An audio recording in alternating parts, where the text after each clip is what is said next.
آمش نے بیان کیا، ان سے ابراہیم نے، ان سے اسود نے اور ان سے عائشہ رضی اللہ عنہا نے بیان کیا کہ ایک مرتبہ رسول اللہ صلی اللہ علیہ وسلم نے قربانی کے لیے بیت اللہ بکریاں بھیجی تھیں۔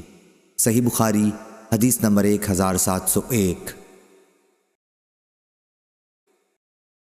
آمش نے بیان کیا، ان سے ابراہیم نے، ان سے اسود نے اور ان سے عائشہ رضی اللہ عنہا نے کہ میں نبی کریم صلی اللہ علیہ وسلم کے قربانی کے جانوروں کے لیے قلادے خود بٹا کرتی تھی۔ حضرت صلی اللہ علیہ وسلم نے بکری کو بھی قلادہ پہنایا تھا اور آپ خود اپنے گھر اس حال میں مقیم تھے کہ آپ حلال تھے۔ صحیح بخاری حدیث نمبر 1702۔ حماد نے بیان کیا، ان سے منصور بن معتمر نے دوسری سند اور ہم سے محمد بن کثیر نے بیان کیا، انہیں سفیان نے خبر دی، انہیں منصور نے، انہیں ابراہیم نے، انہیں اسود نے اور ان سے عائشہ رضی اللہ عنہا نے بیان کیا کہ میں نبی کریم صلی اللہ علیہ وسلم کی بکریوں کے قلادے خود بٹا کرتی تھی۔ حضرت صلی اللہ علیہ وسلم انہیں بیت اللہ کے لیے بھیج دیتے اور خود حلال ہی ہونے کی حالت میں اپنے گھر ٹھہرے رہتے۔ صحیح بخاری حدیث نمبر 1703۔ زکریا نے بیان کیا، ان سے عامر نے، ان سے مسروق نے اور ان سے عائشہ رضی اللہ عنہا نے بیان کیا کہ میں نے رسول اللہ صلی اللہ علیہ وسلم کی قربانی کے لیے خود قلادے بٹے ہیں۔ ان کی مراد احرام سے پہلے کے قلادوں سے تھی۔ صحیح بخاری حدیث نمبر 1704۔ قاسم نے بیان کیا، ان سے ام المومنین حضرت عائشہ رضی اللہ عنہا نے بیان کیا کہ میرے پاس جو اون تھی اس کے ہار میں نے قربانی کے جانوروں کے لیے خود بٹے تھے۔ صحیح بخاری حدیث نمبر 1705۔ عبد الاعلیٰ نے خبر دی، انہیں معمر نے، انہیں یحییٰ بن ابی کثیر نے، انہیں اکرمہ نے، انہیں ابو ہریرہ رضی اللہ عنہ نے کہ نبی کریم صلی اللہ علیہ وسلم نے ایک آدمی کو دیکھا کہ وہ قربانی کا اونٹ لیے جا رہا ہے۔ آپ نے فرمایا کہ اس پر سوار ہو جا۔ اس نے کہا کہ یہ تو قربانی کا ہے، تو آپ نے پھر فرمایا کہ سوار ہو جا۔ ابو ہریرہ رضی اللہ عنہ نے کہا کہ پھر میں نے دیکھا کہ وہ اس پر سوار ہے اور نبی کریم صلی اللہ علیہ وسلم کے ساتھ چل رہا ہے اور جوتے کا ہار اس اونٹ کی گردن میں ہے۔ اس روایت کی مطابقت محمد بن بشار نے کی ہے۔ ہم سے عثمان بن عمر نے بیان کیا، ہم کو علی بن مبارک نے خبر دی، انہیں یحییٰ نے، انہیں اکرمہ نے اور انہیں ابو ہریرہ رضی اللہ عنہ نے نبی کریم صلی اللہ علیہ وسلم سے مثل سابق حدیث کے۔ صحیح بخاری حدیث نمبر 1706۔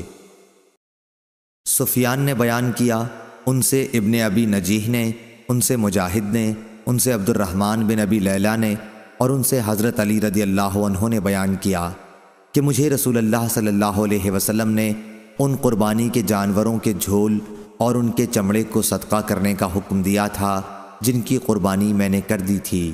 صحیح بخاری حدیث نمبر 1707۔ موسیٰ بن عقبہ نے بیان کیا، ان سے نافع نے کہ ابن عمر رضی اللہ عنہ نے ابن زبیر رضی اللہ عنہ کے عہد خلافت میں حجۃ الحروریہ کے سال حج کا ارادہ کیا تو ان سے کہا گیا کہ لوگوں میں باہم قتل و خون ہونے والا ہے اور ہم کو خطرہ اس کا ہے کہ آپ کو مفسد لوگ حج سے روک دیں۔ آپ نے جواب میں یہ آیت سنائی کہ تمہارے لیے رسول اللہ صلی اللہ علیہ وسلم کی زندگی بہترین نمونہ ہے۔ اس وقت میں بھی وہی کام کروں گا جو حضرت صلی اللہ علیہ وسلم نے کیا تھا۔ میں تمہیں گواہ بناتا ہوں کہ میں نے اپنے پر عمرہ واجب کر لیا۔ پھر جب آپ بیدا کے بالائی حصے تک پہنچے تو فرمایا حج اور عمرہ تو ایک ہی ہے۔ میں تمہیں گواہ بناتا ہوں کہ عمرے کے ساتھ میں نے حج کو بھی جمع کر لیا ہے۔ پھر آپ نے ایک ہدی بھی ساتھ لے لی جسے ہار پہنایا گیا تھا۔ آپ نے اسے خرید لیا یہاں تک کہ آپ مکہ آئے تو بیت اللہ کا طواف اور صفا مروہ کی سعی کی۔ اس سے زیادہ اور کچھ نہیں کیا۔ جو چیزیں احرام کی وجہ سے ان پر حرام تھیں ان میں سے کسی سے قربانی کے دن تک وہ حلال نہیں ہوئے۔ پھر سر منڈوایا اور قربانی کی وجہ یہ سمجھتے تھے کہ اپنا پہلا طواف کر کے انہوں نے حج اور عمرہ دونوں کا طواف پورا کر لیا ہے۔ پھر آپ نے کہا کہ نبی کریم صلی اللہ علیہ وسلم نے بھی اسی طرح کیا تھا۔ صحیح بخاری حدیث نمبر 1708۔ عمرہ بنت عبد الرحمن نے بیان کیا کہ میں نے عائشہ رضی اللہ عنہا سے سنا، انہوں نے بتلایا کہ ہم رسول کریم صلی اللہ علیہ وسلم کے ساتھ حج کے لیے نکلے تو ذی-قعدہ میں سے 5 دن باقی رہے تھے۔ ہم صرف حج کا ارادہ لے کر نکلے تھے۔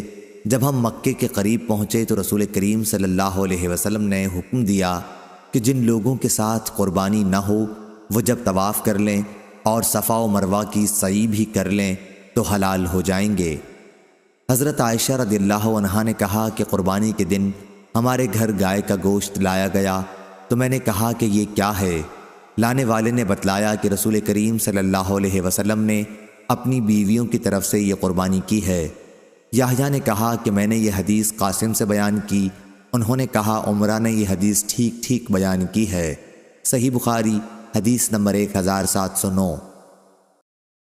عبید اللہ بن عمر نے بیان کیا، ان سے نافع نے کہ عبداللہ رضی اللہ عنہ نہر کرنے کی جگہ نہر کرتے تھے۔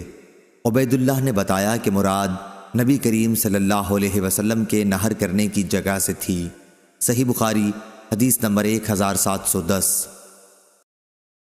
موسیٰ بن عقبہ نے بیان کیا، ان سے نافع نے کہ ابن عمر رضی اللہ عنہ اپنی قربانی کے جانور کو مزدلفہ سے آخر رات میں منی بھجوا دیتے۔ یہ قربانیاں جن میں حاجی لوگ نیز غلام اور آزاد دونوں طرح کے لوگ ہوتے اس مقام میں لے جاتے جہاں حضرت صلی اللہ علیہ وسلم نہر کیا کرتے تھے۔ صحیح بخاری حدیث نمبر 1711۔ وہیب نے بیان کیا، ان سے ایوب نے، ان سے ابو قلابہ نے، ان سے انس بن مالک رضی اللہ عنہ نے، اور انہوں نے مختصر حدیث بیان کی اور یہ بھی بیان کیا کہ نبی کریم صلی اللہ علیہ وسلم نے 7 اونٹ کھڑے کر کے اپنے ہاتھ سے نہر کیے اور مدینہ میں 2 چت قبرے سینگ دار مینڈھوں کی قربانی کی۔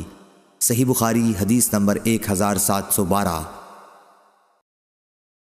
یزید بن زری نے بیان کیا، ان سے یونس نے، ان سے زیاد بن جبیر نے کہ میں نے دیکھا کہ عبداللہ بن عمر رضی اللہ عنہ ایک شخص کے پاس آئے جو اپنا اونٹ بٹھا کر نہر کر رہا تھا۔ عبداللہ رضی اللہ عنہ نے فرمایا کہ اسے کھڑا کر اور باندھ دے، پھر نہر کر، کہ یہی رسول اللہ صلی اللہ علیہ وسلم کی سنت ہے۔ شعبہ نے یونس سے بیان کیا کہ مجھے زیاد نے خبر دی۔ صحیح بخاری حدیث نمبر 1713۔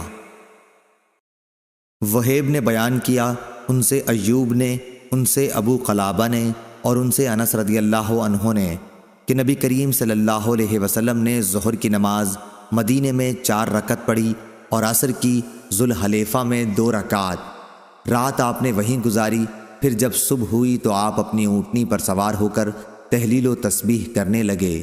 جب بیدا پہنچے تو آپ نے دونوں حج اور عمرے کے لیے ایک ساتھ تلبیہ کہا۔ جب مکہ پہنچے اور عمرہ ادا کر لیا تو صحابہ رضی اللہ عنہم کو حکم دیا کہ حلال ہو جائیں۔ حضرت صلی اللہ علیہ وسلم نے خود اپنے ہاتھ سے 7 اونٹ کھڑے کر کے نہر کیے اور مدینے میں 2 چت قبرے سینگوں والے مینڈھے ذبح کیے۔ صحیح بخاری حدیث نمبر 1714۔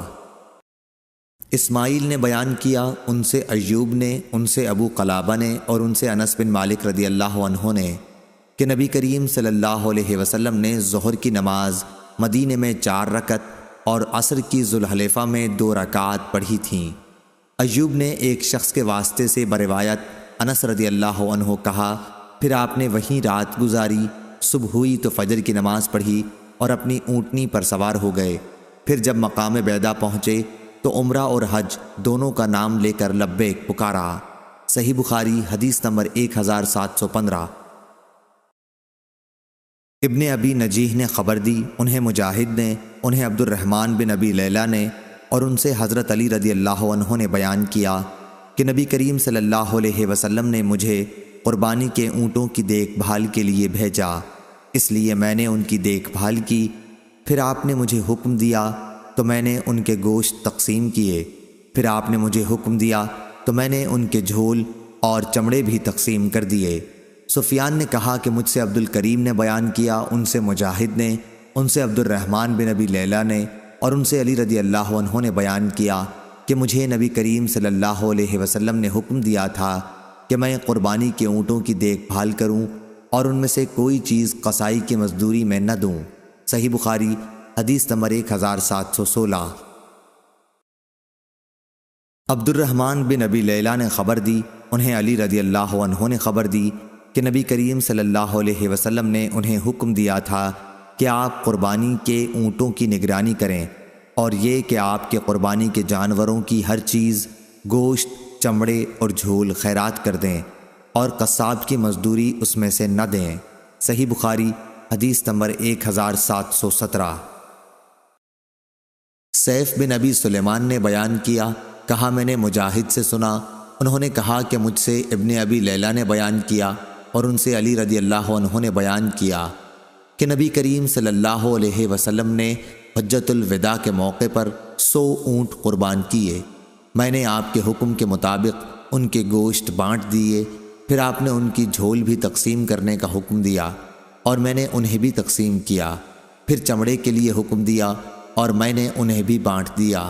صحیح بخاری حدیث نمبر 1718۔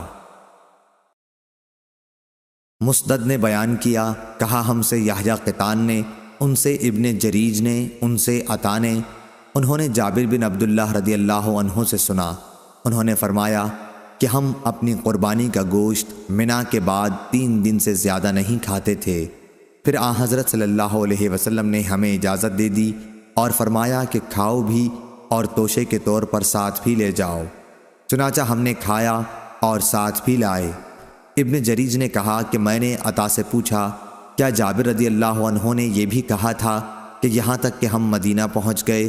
انہوں نے کہا کہ نہیں، ایسا نہیں فرمایا۔ صحیح بخاری حدیث نمبر 1719۔ عمرو نے بیان کیا، کہا میں نے عائشہ رضی اللہ عنہا سے سنا، انہوں نے فرمایا کہ ہم مدینے سے رسول اللہ صلی اللہ علیہ وسلم کے ساتھ نکلے تو ذوالقعدہ کے 5 دن باقی رہ گئے تھے۔ ہمارا ارادہ صرف حج ہی کا تھا۔ پھر جب مکے کے قریب پہنچے تو رسول اللہ صلی اللہ علیہ وسلم نے فرمایا کہ جن کے ساتھ ہدی نہ ہو وہ بیت اللہ کا طواف کر کے حلال ہو جائیں۔ عائشہ رضی اللہ عنہا نے فرمایا کہ پھر ہمارے پاس بقرہ عید کے دن گائے کا گوشت لایا گیا تو میں نے پوچھا کہ یہ کیا ہے؟ اس وقت معلوم ہوا کہ رسول اللہ صلی اللہ علیہ وسلم نے اپنی بیویوں کی طرف سے قربانی کی ہے۔ یحییٰ بن سعید نے کہا کہ میں نے اس حدیث کا قاسم بن محمد سے ذکر کیا تو انہوں نے کہا کہ عمرہ نے تم سے ٹھیک ٹھیک حدیث بیان کر دی ہے۔ ہر 2 احادیث سے مقصد باب ظاہر ہے کہ قربانی کا گوشت کھانے اور بطور توشہ رکھنے کی عام اجازت ہے۔ خود قرآن مجید میں فَكُلُوا مِنْهَا کا صیغہ موجود ہے کہ اسے غرباء و مساکین کو بھی تقسیم کرو اور خود بھی کھاؤ۔ صحیح بخاری حدیث نمبر 1720۔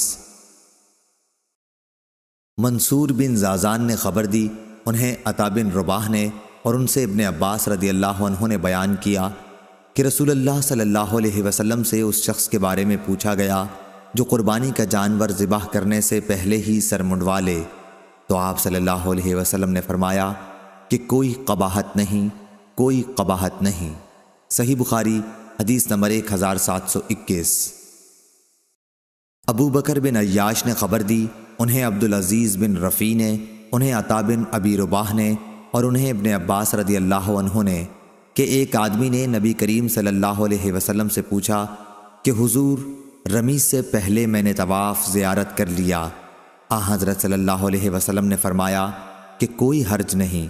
پھر اس نے کہا اور حضور، قربانی کرنے سے پہلے میں نے سر منڈوا لیا۔ آپ نے فرمایا کوئی حرج نہیں۔ پھر اس نے کہا اور قربانی کو رمی سے بھی پہلے کر لیا۔ حضرت صلی اللہ علیہ وسلم نے پھر بھی یہی فرمایا کہ کوئی حرج نہیں۔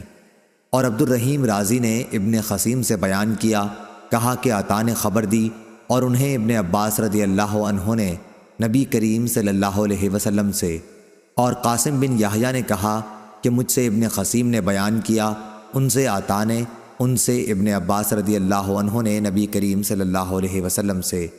صحیح بخاری حدیث نمبر 1722۔ خالد نے بیان کیا، ان سے اکرمہ نے اور ان سے ابن عباس رضی اللہ عنہ نے بیان کیا کہ نبی کریم صلی اللہ علیہ وسلم سے ایک آدمی نے مسئلہ پوچھا کہ شام ہونے کے بعد میں نے رمی کی ہے۔ آپ نے فرمایا کوئی حرج نہیں۔ سائل نے کہا قربانی کرنے سے پہلے میں نے سر مڈا لیا۔ حضرت صلی اللہ علیہ وسلم نے فرمایا کہ کوئی حرج نہیں۔ صحیح بخاری حدیث نمبر 1723۔ عثمان نے خبر دی، انہیں شعبہ نے، انہیں قیس بن مسلم نے، انہیں طارق بن شہاب نے، اور ان سے ابو موسیٰ رضی اللہ عنہ نے بیان کیا کہ میں رسول اللہ صلی اللہ علیہ وسلم کی خدمت میں جب حاضر ہوا تو آپ بطحا میں تھے، جو مکے کے قریب ایک جگہ ہے۔ آپ نے پوچھا کیا تو نے حج کی نیت کی ہے؟ میں نے کہا کہ ہاں۔ آپ نے دریافت فرمایا کہ تو نے احرام کس چیز کا باندھا ہے؟ میں نے کہا نبی کریم صلی اللہ علیہ وسلم کے احرام کی طرح احرام باندھا ہے۔ آپ نے فرمایا کہ تو نے اچھا کیا، اب جا۔ چنانچہ مکہ پہنچ کر میں نے بیت اللہ کا طواف کیا اور صفا و مروہ کی سعی کی۔ پھر میں بنو قیس کی ایک خاتون کے پاس آیا اور انہوں نے میرے سر کی جوئیں نکالیں۔ اس کے بعد میں نے حج کی لبیک پکاری۔ اس کے بعد عمر رضی اللہ عنہ کے عہد خلافت تک اسی کا فتویٰ دیتا رہا۔ پھر جب میں نے عمر رضی اللہ عنہ سے اس کا ذکر کیا تو آپ نے فرمایا کہ ہمیں کتاب اللہ پر بھی عمل کرنا چاہیے اور اس میں پورا کرنے کا حکم ہے۔ پھر رسول اللہ صلی اللہ علیہ وسلم کی سنت پر بھی عمل کرنا چاہیے، اور حضرت صلی اللہ علیہ وسلم قربانی سے پہلے حلال نہیں ہوئے تھے۔ صحیح بخاری حدیث نمبر 1724۔ امام مالک نے خبر دی، انہیں نافع نے، انہیں ابن عمر رضی اللہ عنہ نے کہ حفصہ رضی اللہ عنہا نے عرض کی یا رسول اللہ صلی اللہ علیہ وسلم، کیا وجہ ہوئی کہ اور لوگ تو عمرہ کر کے حلال ہو گئے اور آپ نے عمرہ کر لیا اور حلال نہ ہوئے؟ رسول اللہ صلی اللہ علیہ وسلم نے فرمایا کہ میں نے اپنے سر کے بال جما لیے تھے اور قربانی کے گلے میں قلادہ پہنا کر میں اپنے ساتھ لایا ہوں، اس لیے جب تک میں نہر نہ کر لوں گا میں احرام نہیں کھولوں گا۔ صحیح بخاری حدیث نمبر 1725۔ شعیب بن ابی حمزہ نے خبر دی، ان سے نافع نے بیان کیا کہ ابن عمر رضی اللہ عنہ فرمایا کرتے تھے کہ رسول اللہ صلی اللہ علیہ وسلم نے حجۃ الوداع کے موقع پر اپنا سر مڈایا تھا۔ صحیح بخاری حدیث نمبر 1726۔ امام مالک نے خبر دی، انہیں نافع نے، انہیں عبداللہ بن عمر رضی اللہ عنہ نے کہ رسول اللہ صلی اللہ علیہ وسلم نے دعا کی، اے اللہ سر منڈوانے والوں پر رحم فرما۔ صحابہ رضی اللہ عنہم نے عرض کی اور کتروانے والوں پر؟ حضرت صلی اللہ علیہ وسلم نے اب بھی دعا کی، اے اللہ سر منڈوانے والوں پر رحم فرما۔ صحابہ رضی اللہ عنہم نے پھر عرض کی اور کتروانے والوں پر؟ اب آپ صلی اللہ علیہ وسلم نے فرمایا اور کتروانے والوں پر بھی۔ لیث نے کہا کہ مجھ سے نافع نے بیان کیا کہ حضرت صلی اللہ علیہ وسلم نے فرمایا اللہ نے سر منڈوانے والوں پر رحم کیا 1 یا 2 مرتبہ۔ انہوں نے بیان کیا کہ عبید اللہ نے کہا مجھ سے نافع نے بیان کیا کہ 4تھی مرتبہ حضرت صلی اللہ علیہ وسلم نے فرمایا کہ کتروانے والوں پر بھی۔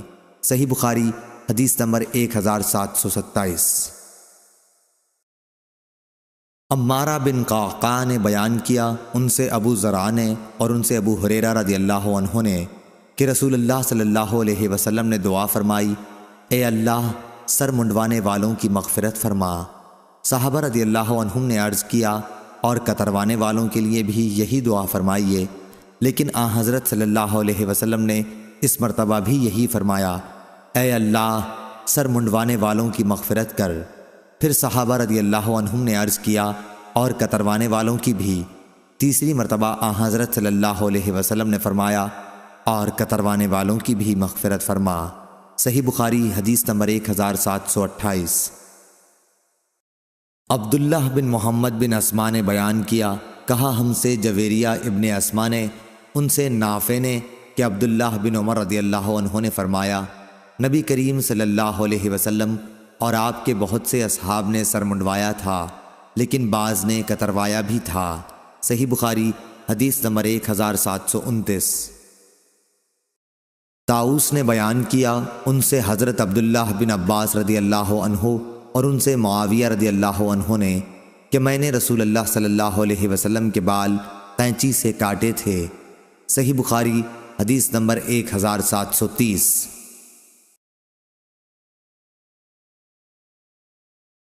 قریب نے خبر دی، ان سے ابن عباس رضی اللہ عنہ نے کہا کہ جب نبی کریم صلی اللہ علیہ وسلم مکے میں تشریف لائے تو آپ نے اپنے اصحاب کو یہ حکم دیا کہ بیت اللہ کا طواف اور صفا و مروہ کی سعی کرنے کے بعد احرام کھول دیں، پھر سر منڈوا لیں یا بال کتروا لیں۔ صحیح بخاری حدیث نمبر 1731۔ سفیان نے بیان کیا، ان سے عبید اللہ نے، ان سے نافع نے کہ ابن عمر رضی اللہ عنہ نے صرف ایک طواف الزیارہ کیا، پھر سویرے سے منا کو آئے۔ ان کی مراد 10ویں تاریخ سے تھی۔ عبد الرزاق نے اس حدیث کا رفع رسول اللہ صلی اللہ علیہ وسلم تک بھی کیا ہے، انہیں عبید اللہ نے خبر دی۔ صحیح بخاری حدیث نمبر 1732۔ لیث نے بیان کیا، ان سے جعفر بن ربیعہ نے، ان سے اعرج نے کہ مجھ سے ابو سلمہ بن عبد الرحمن نے بیان کیا، اور ان سے حضرت عائشہ رضی اللہ عنہا نے کہ ہم نے جب رسول اللہ صلی اللہ علیہ وسلم کے ساتھ حج کیا تو 10ویں تاریخ کو طواف الزیارہ کیا، لیکن صفیہ رضی اللہ عنہا حائضہ ہو گئیں۔ پھر حضرت صلی اللہ علیہ وسلم نے ان سے وہی چاہا جو شوہر اپنی بیوی سے چاہتا ہے، تو میں نے کہا کہ یا رسول اللہ وہ حائضہ ہیں۔ آپ نے اس پر فرمایا کہ اس نے تو ہمیں روک دیا۔ پھر جب لوگوں نے کہا یا رسول اللہ انہوں نے 10ویں تاریخ کو طواف الزیارہ کر لیا تھا، آپ نے فرمایا پھر چلے چلو۔ قاسم، عروہ اور اسود سے بواسطہ ام المومنین حضرت عائشہ صدیقہ رضی اللہ عنہا روایت ہے کہ ام المومنین صفیہ رضی اللہ عنہا نے 10ویں تاریخ کو طواف الزیارہ کیا تھا۔ صحیح بخاری حدیث نمبر 1733۔ ابن طاؤس نے بیان کیا، ان سے ان کے باپ نے اور ان سے ابن عباس رضی اللہ عنہ نے کہ نبی کریم صلی اللہ علیہ وسلم سے قربانی کرنے، سر منڈوانے، رمی جمار کرنے اور ان میں آگے پیچھے کرنے کے بارے میں دریافت کیا گیا تو آپ نے فرمایا کہ کوئی حرج نہیں۔ صحیح بخاری حدیث نمبر 1734۔ خالد نے بیان کیا، ان سے اکرمہ نے، ان سے ابن عباس رضی اللہ عنہ نے کہ نبی کریم صلی اللہ علیہ وسلم سے یوم نہر میں منا میں مسائل پوچھے جاتے اور آپ فرماتے جاتے کہ کوئی حرج نہیں۔ ایک شخص نے پوچھا تھا کہ میں نے قربانی کرنے سے پہلے سر منڈا لیا ہے، تو آپ نے اس کے جواب میں بھی یہی فرمایا کہ جاؤ قربانی کر لو، کوئی حرج نہیں۔ اور اس نے یہ بھی پوچھا کہ میں نے کنکریاں شام ہونے سے بعد ہی مار لی ہیں، تو بھی آپ نے فرمایا کہ کوئی حرج نہیں۔ صحیح بخاری حدیث نمبر 1735۔ امام مالک نے خبر دی، انہیں ابن شہاب نے، انہیں عیسیٰ بن طلحہ نے، انہیں عبداللہ بن عمر رضی اللہ عنہ نے کہ نبی کریم صلی اللہ علیہ وسلم حجۃ الوداع کے موقع پر اپنی سواری پر بیٹھے ہوئے تھے اور لوگ آپ سے مسائل معلوم کیے جا رہے تھے۔ ایک شخص نے کہا حضور مجھ کو معلوم نہ تھا اور میں نے قربانی کرنے سے پہلے ہی سر منڈا لیا۔ آپ نے فرمایا اب قربانی کر لو، کوئی حرج نہیں۔ دوسرا شخص آیا اور بولا حضور مجھے خیال نہ رہا اور رمی جمار سے پہلے ہی میں نے قربانی کر دی۔ آپ نے فرمایا اب رمی کر لو، کوئی حرج نہیں۔ اس دن آپ سے جس چیز کے آگے پیچھے کرنے کے متعلق سوال ہوا، آپ صلی اللہ علیہ وسلم نے یہی فرمایا اب کر لو، کوئی حرج نہیں۔ صحیح بخاری حدیث نمبر 1736۔ زہری نے بیان کیا، ان سے عیسیٰ بن طلحہ نے اور ان سے عبداللہ بن عمرو بن العاص رضی اللہ عنہ نے کہ جب رسول اللہ صلی اللہ علیہ وسلم 10ویں تاریخ کو منا میں خطبہ دے رہے تھے تو وہ وہاں موجود تھے۔ ایک شخص نے اس وقت کھڑے ہو کر پوچھا میں اس خیال میں تھا کہ فلاں کام فلاں سے پہلے ہے۔ پھر دوسرا کھڑا ہوا اور کہا کہ میرا خیال تھا کہ فلاں کام فلاں سے پہلے ہے، چنانچہ میں نے قربانی سے پہلے سر منڈا لیا، رمی جمار سے پہلے قربانی کر لی اور مجھے اس میں شک ہوا، تو نبی اکرم صلی اللہ علیہ وسلم نے فرمایا اب کر لو، ان سب میں کوئی حرج نہیں۔ اسی طرح کے دوسرے سوالات بھی آپ سے کیے گئے، آپ صلی اللہ علیہ وسلم نے ان سب کے جواب میں یہی فرمایا کہ کوئی حرج نہیں، اب کر لو۔ صحیح بخاری حدیث نمبر 1737۔ یعقوب بن ابراہیم نے خبر دی، ان سے میرے والد نے بیان کیا، ان سے صالح نے، ان سے ابن شہاب نے، اور ان سے عیسیٰ بن طلحہ بن عبید اللہ نے بیان کیا۔ انہوں نے عبداللہ بن عمرو بن عاص رضی اللہ عنہ سے سنا، انہوں نے بتلایا کہ رسول اللہ صلی اللہ علیہ وسلم اپنی سواری پر سوار ہو کر ٹھہرے رہے، پھر پوری حدیث بیان کی۔ اس کی مطابقت معمر نے ظاہری سے روایت کر کے کی ہے۔ صحیح بخاری حدیث نمبر 1738۔ اکرمہ نے بیان کیا اور ان سے حضرت عبداللہ بن عباس رضی اللہ عنہ نے کہ 10ویں تاریخ کو رسول کریم صلی اللہ علیہ وسلم نے منا میں خطبہ دیا۔ خطبے میں آپ صلی اللہ علیہ وسلم نے پوچھا، لوگو آج کون سا دن ہے؟ لوگ بولے یہ حرمت کا دن ہے۔ آپ صلی اللہ علیہ وسلم نے پھر پوچھا، اور یہ شہر کون سا ہے؟ لوگوں نے کہا یہ حرمت کا شہر ہے۔ آپ صلی اللہ علیہ وسلم نے پوچھا، یہ مہینہ کون سا ہے؟ لوگوں نے کہا یہ حرمت کا مہینہ ہے۔ پھر آپ صلی اللہ علیہ وسلم نے فرمایا، بس تمہارا خون، تمہارے مال اور تمہاری عزت ایک دوسرے پر اسی طرح حرام ہے جیسے اس دن کی حرمت، اس شہر اور اس مہینے کی حرمت ہے۔ اس کلمے کو آپ صلی اللہ علیہ وسلم نے کئی بار دہرایا اور پھر آسمان کی طرف سر اٹھا کر کہا، اے اللہ کیا میں نے تیرا پیغام پہنچا دیا؟ اے اللہ کیا میں نے پہنچا دیا؟ حضرت عبداللہ بن عباس رضی اللہ عنہ نے بتلایا کہ اس ذات کی قسم جس کے ہاتھ میں میری جان ہے، حضرت صلی اللہ علیہ وسلم کی یہ وصیت اپنی تمام امت کے لیے ہے کہ حاضر اور جاننے والے، غائب اور ناواقف لوگوں کو اللہ کا پیغام پہنچا دیں۔ آپ صلی اللہ علیہ وسلم نے پھر فرمایا، دیکھو میرے بعد ایک دوسرے کی گردن مار کر کافر نہ بن جانا۔ صحیح بخاری حدیث نمبر 1739۔ عمروں نے خبر دی، کہا کہ میں نے جابر بن زید سے سنا، انہوں نے کہا کہ میں نے ابن عباس رضی اللہ عنہ سے سنا، آپ نے بتلایا کہ میدان عرفات میں رسول کریم صلی اللہ علیہ وسلم کا خطبہ میں نے خود سنا تھا۔ اس کی مطابقت ابن عینہ نے عمروں سے کی ہے۔ صحیح بخاری حدیث نمبر 1740۔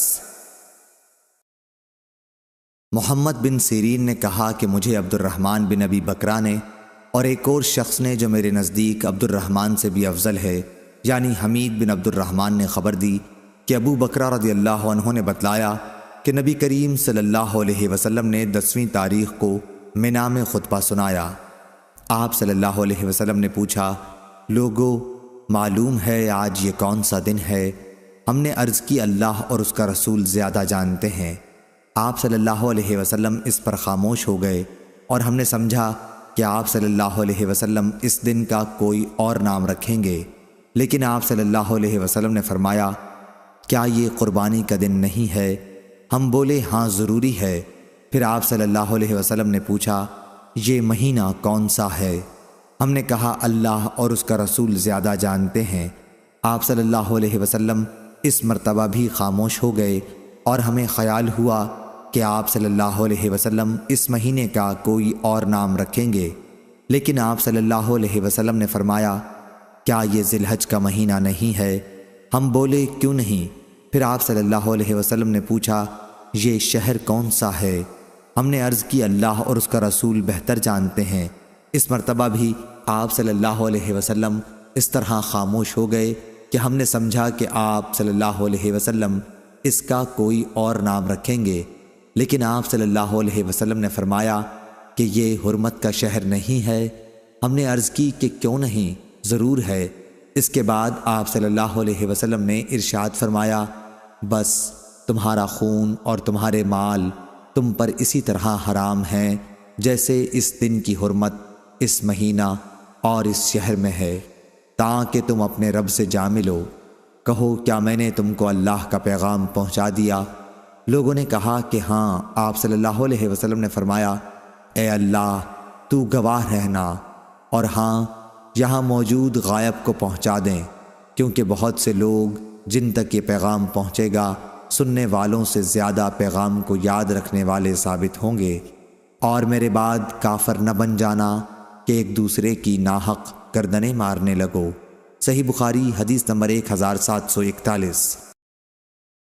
عاصم بن محمد بن زید نے خبر دی انہیں ان کے باپ نے اور ان سے ابن عمر رضی اللہ عنہ نے بیان کیا کہ نبی کریم صلی اللہ علیہ وسلم نے منا میں فرمایا کہ تم کو معلوم ہے آج کون سا دن ہے؟ لوگوں نے کہا کہ اللہ اور اس کے رسول زیادہ جانتے ہیں۔ حضرت صلی اللہ علیہ وسلم نے فرمایا کہ یہ حرمت کا دن ہے، اور یہ بھی تم کو معلوم ہے کہ یہ کون سا شہر ہے؟ لوگوں نے کہا اللہ اور اس کے رسول زیادہ جانتے ہیں۔ آپ صلی اللہ علیہ وسلم نے فرمایا کہ یہ حرمت کا شہر ہے، اور تم کو یہ بھی معلوم ہے کہ یہ کون سا مہینہ ہے؟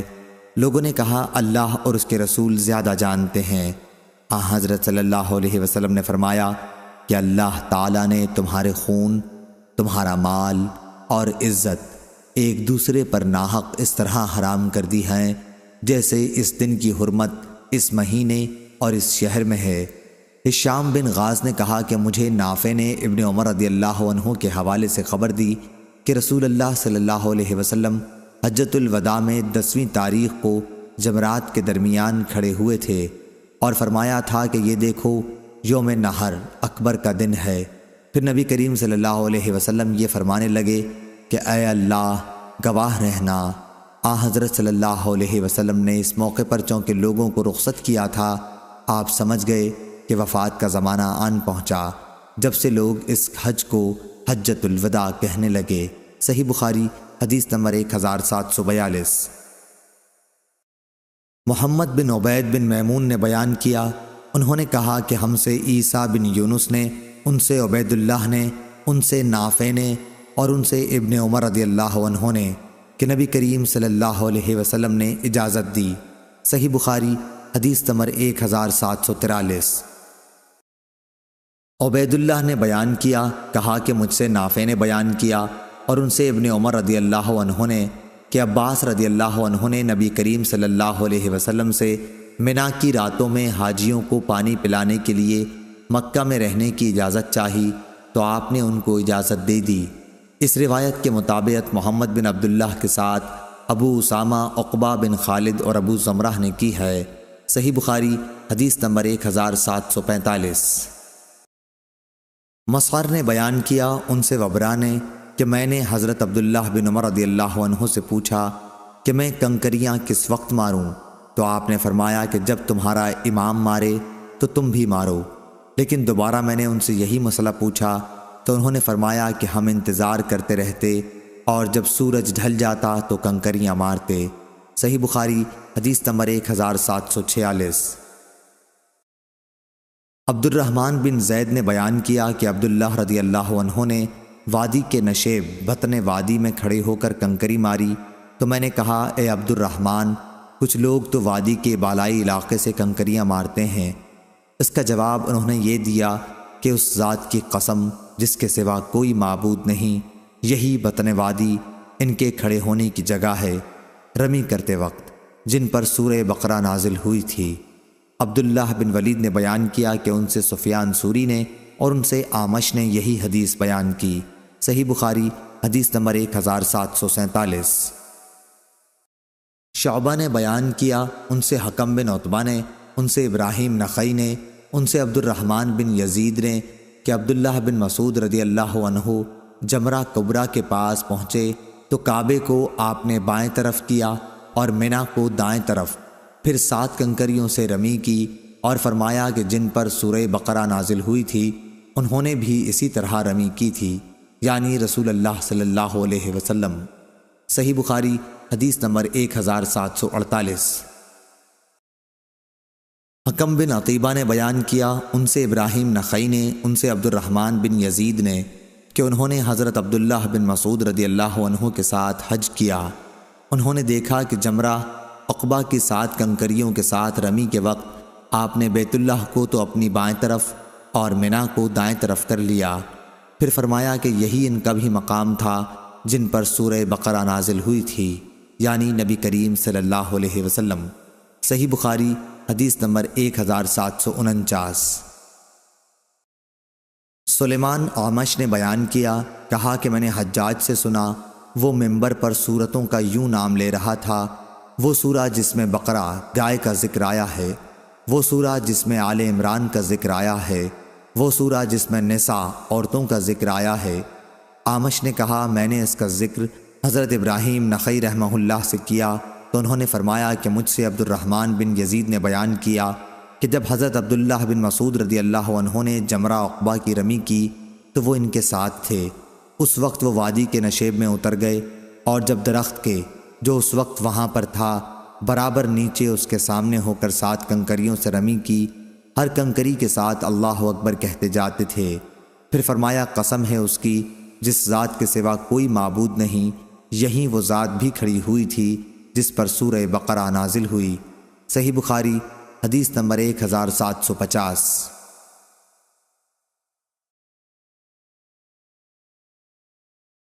یونس نے زہری سے بیان کیا، ان سے سالم نے کہ حضرت عبداللہ بن عمر رضی اللہ عنہ پہلے جمرہ کی رمی 7 کنکریوں کے ساتھ کرتے اور ہر کنکری پر اللہ اکبر کہتے تھے، پھر آگے بڑھتے اور ایک نرم ہموار زمین پر پہنچ کر قبلہ رخ کھڑے ہو جاتے۔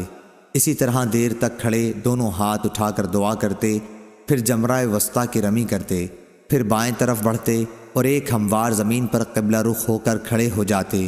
یہاں بھی دیر تک کھڑے کھڑے دونوں ہاتھ اٹھا کر دعائیں کرتے رہتے۔ اس کے بعد والے نشیب سے جمرہ عقبہ کی رمی کرتے۔ اس کے بعد آپ کھڑے نہ ہوتے بلکہ واپس چلے آتے اور فرماتے کہ میں نے نبی کریم صلی اللہ علیہ وسلم کو اسی طرح کرتے دیکھا تھا۔ صحیح بخاری حدیث نمبر 1751۔ سالم بن عبداللہ نے بیان کیا کہ عبداللہ بن عمر رضی اللہ عنہ پہلے جمرہ کی رمی 7 کنکریوں کے ساتھ کرتے اور ہر کنکری پر اللہ اکبر کہتے تھے۔ اس کے بعد آگے بڑھتے اور ایک نرم ہموار زمین پر قبلہ رخ کھڑے ہو جاتے، دعائیں کرتے رہتے اور دونوں ہاتھوں کو اٹھاتے، پھر جمرہ وسطیٰ کی رمی بھی اسی طرح کرتے اور بائیں طرف آگے بڑھ کر ایک نرم زمین پر قبلہ رخ کھڑے ہو جاتے، بہت دیر تک اسی طرح کھڑے ہو کر دعائیں کرتے رہتے، پھر جمرہ عقبہ کی رمی بطن وادی سے کرتے، لیکن وہاں ٹھہرتے نہیں تھے۔ آپ فرماتے تھے کہ میں نے رسول اللہ صلی اللہ علیہ وسلم کو اسی طرح کرتے دیکھا ہے۔ صحیح بخاری حدیث نمبر 1752۔ یونس نے خبر دی اور انہیں زہری نے کہ رسول کریم صلی اللہ علیہ وسلم جب اس جمرہ کی رمی کرتے جو منا کی مسجد کے نزدیک ہے تو 7 کنکریوں سے رمی کرتے اور ہر کنکری کے ساتھ تکبیر کہتے، پھر آگے بڑھتے اور قبلہ رخ کھڑے ہو کر دونوں ہاتھ اٹھا کر دعائیں کرتے تھے۔ پھر یہاں آپ صلی اللہ علیہ وسلم بہت دیر تک کھڑے رہتے تھے، پھر جمرہ ثانیہ وسطیٰ کے پاس آتے، یہاں بھی 7 کنکریوں سے رمی کرتے اور ہر کنکری کے ساتھ اللہ اکبر کہتے، پھر بائیں طرف نالے کے قریب اتر جاتے اور وہاں بھی قبلہ رخ کھڑے ہوتے اور ہاتھوں کو اٹھا کر دعا کرتے رہتے، پھر جمرہ عقبہ کے پاس آتے اور یہاں بھی 7 کنکریوں سے رمی کرتے اور ہر کنکری کے ساتھ اللہ اکبر کہتے۔ اس کے بعد واپس ہو جاتے، یہاں آپ دعا کے لیے ٹھہرتے نہیں تھے۔ زہری نے کہا کہ میں نے سالم سے سنا، وہ بھی اسی طرح اپنے والد ابن عمر رضی اللہ عنہ سے نبی کریم صلی اللہ علیہ وسلم کی حدیث بیان کرتے تھے، اور یہ کہ حضرت عبداللہ بن عمر رضی اللہ عنہ خود بھی اسی طرح کیا کرتے تھے۔ صحیح بخاری حدیث نمبر 1753۔ عبد الرحمن بن قاسم نے بیان کیا کہ میں نے حضرت عائشہ رضی اللہ عنہا سے سنا، وہ فرماتی تھیں کہ میں نے خود اپنے ہاتھوں سے رسول اللہ صلی اللہ علیہ وسلم کے جب آپ صلی اللہ علیہ وسلم نے احرام باندھنا چاہا خوشبو لگائی تھی۔ اس طرح احرام کھولتے وقت بھی جب آپ صلی اللہ علیہ وسلم نے طواف الزیارہ سے پہلے احرام کھولنا چاہا تھا، آپ نے ہاتھ پھیلا کر خوشبو لگانے کی کیفیت بتائی۔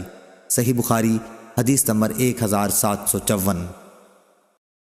سفیان بن عینہ نے بیان کیا، ان سے ابن طاؤس نے، ان سے ان کے والد نے اور ان سے ابن عباس رضی اللہ عنہ نے بیان کیا کہ لوگوں کو اس کا حکم تھا کہ ان کا آخری وقت بیت اللہ کے ساتھ ہو، یعنی طواف وداع کریں، البتہ حائضہ سے یہ معاف ہو گیا تھا۔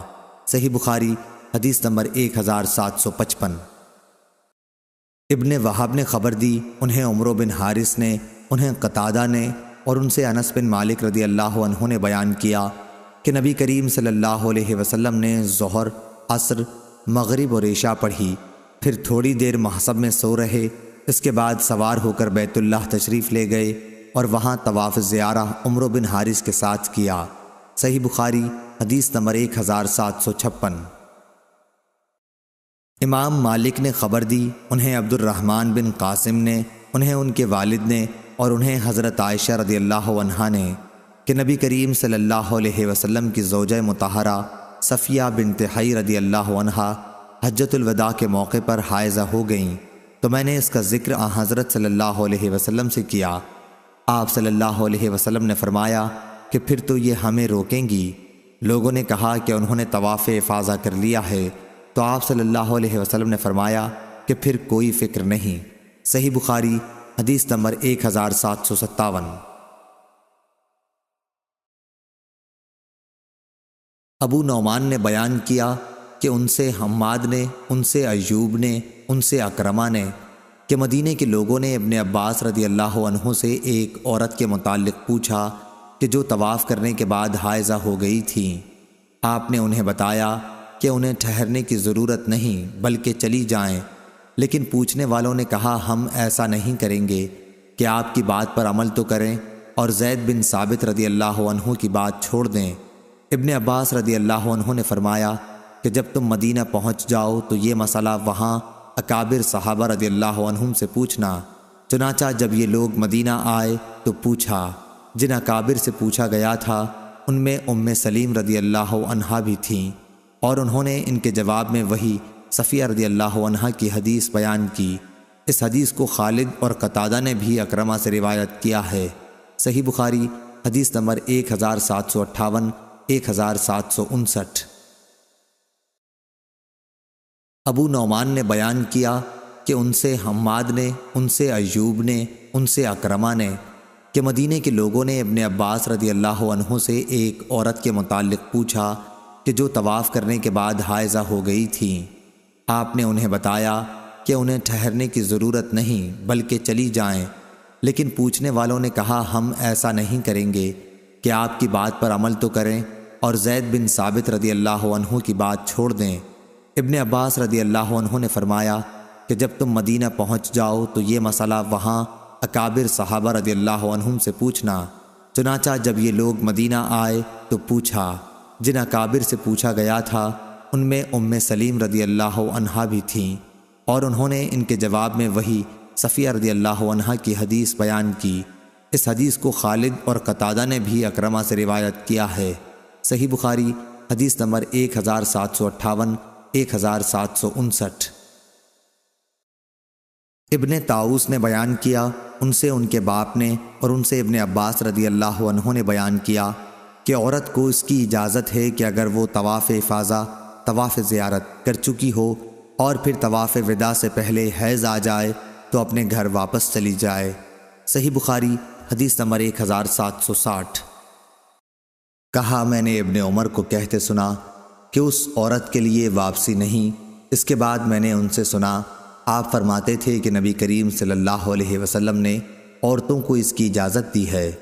صحیح بخاری حدیث نمبر 1761۔ ابو عوانہ نے بیان کیا، ان سے منصور نے، ان سے ابراہیم نخعی نے، ان سے اسود نے اور ان سے حضرت عائشہ رضی اللہ عنہا نے بیان کیا کہ ہم نبی کریم صلی اللہ علیہ وسلم کے ساتھ نکلے، ہماری نیت حج کے سوا اور کچھ نہ تھی۔ پھر جب نبی کریم صلی اللہ علیہ وسلم مکہ پہنچے تو آپ صلی اللہ علیہ وسلم نے بیت اللہ کا طواف اور صفا اور مروہ کی سعی کی، لیکن آپ صلی اللہ علیہ وسلم نے احرام نہیں کھولا کیونکہ آپ صلی اللہ علیہ وسلم کے ساتھ قربانی تھی۔ آپ صلی اللہ علیہ وسلم کے ساتھ آپ کی بیویوں نے اور دیگر اصحاب نے بھی طواف کیا، اور جن کے ساتھ قربانی نہیں تھی انہوں نے اس طواف و سعی کے بعد احرام کھول دیا، لیکن حضرت عائشہ رضی اللہ عنہا حائضہ ہو گئی تھیں۔ سب نے اپنے حج کے تمام مناسک ادا کر لیے تھے۔ پھر جب لیلۃ الحصبہ یعنی روانگی کی رات آئی تو حضرت عائشہ رضی اللہ عنہا نے عرض کی، یا رسول اللہ صلی اللہ علیہ وسلم، آپ کے تمام ساتھی حج اور عمرہ دونوں کر کے جا رہے ہیں، صرف میں عمرے سے محروم ہوں۔ آپ صلی اللہ علیہ وسلم نے فرمایا کہ اچھا، جب ہم آئے تھے تو تم حیض کی وجہ سے بیت اللہ کا طواف نہیں کر سکی تھیں؟ میں نے کہا کہ نہیں۔ آپ صلی اللہ علیہ وسلم نے فرمایا کہ پھر اپنے بھائی کے ساتھ تنعیم چلی جا، اور وہاں سے عمرے کا احرام باندھ اور عمرہ کر، ہم تمہارا فلاں جگہ انتظار کریں گے۔ چنانچہ میں اپنے بھائی عبد الرحمن کے ساتھ تنعیم گئی اور وہاں سے احرام باندھا۔ اسی طرح صفیہ بنت حی رضی اللہ عنہا بھی حائضہ ہو گئی تھیں۔ نبی کریم صلی اللہ علیہ وسلم نے انہیں از راہ محبت فرمایا، اقری حلقی، تو ہمیں روک لے گی؟ کیا تو نے قربانی کے دن طواف و زیارت نہیں کیا تھا؟ وہ بولیں کہ کیا تھا۔ اس پر آپ صلی اللہ علیہ وسلم نے فرمایا کہ پھر کوئی حرج نہیں، چلی چلو۔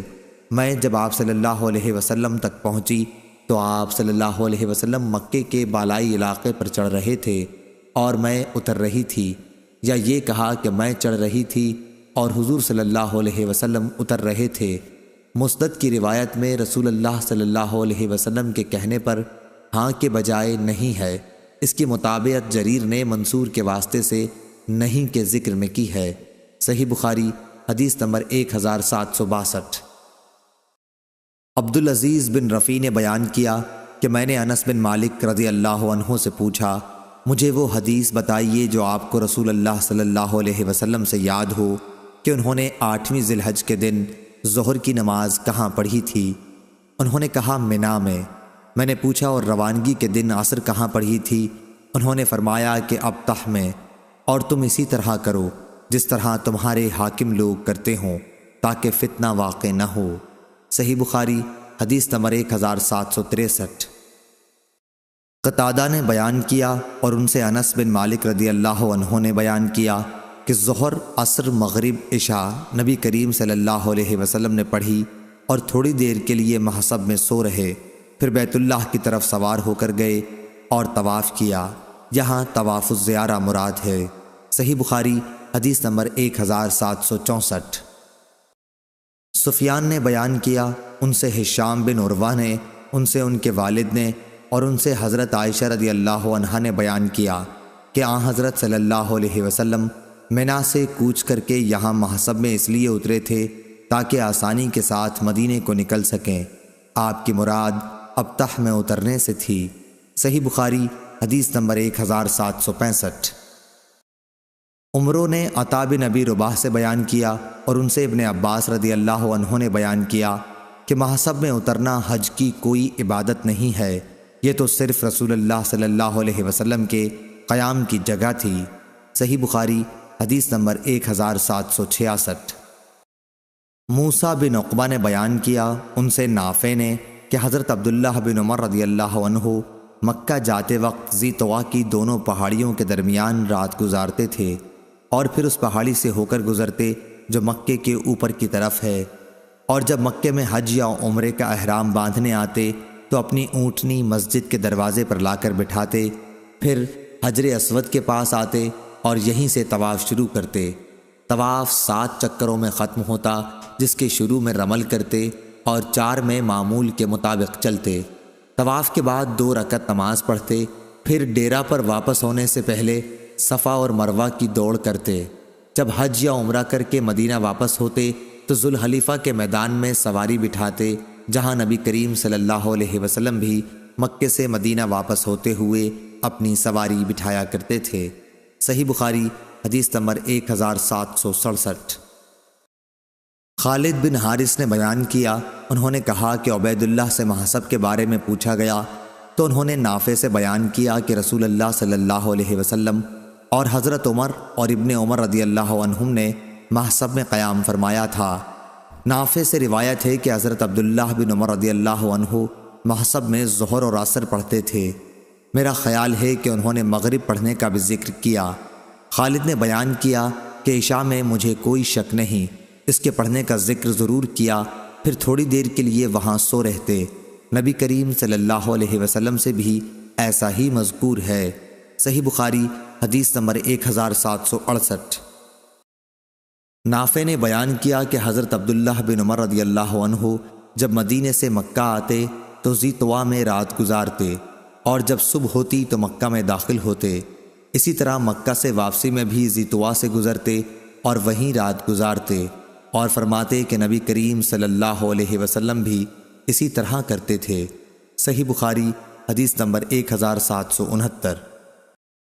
عمرو بن دینار نے بیان کیا اور ان سے حضرت عبداللہ بن عباس رضی اللہ عنہ نے بیان کیا کہ ذوالمجاز اور عکاظ عہد جاہلیت کے بازار تھے۔ جب اسلام آیا تو گویا لوگوں نے جاہلیت کے ان بازاروں میں خرید و فروخت کو برا خیال کیا۔ اس پر سورہ بقرہ کی یہ آیت نازل ہوئی، تمہارے لیے کوئی حرج نہیں اگر تم اپنے رب کے فضل کی تلاش کرو۔ یہ حج کے زمانے کے لیے تھا۔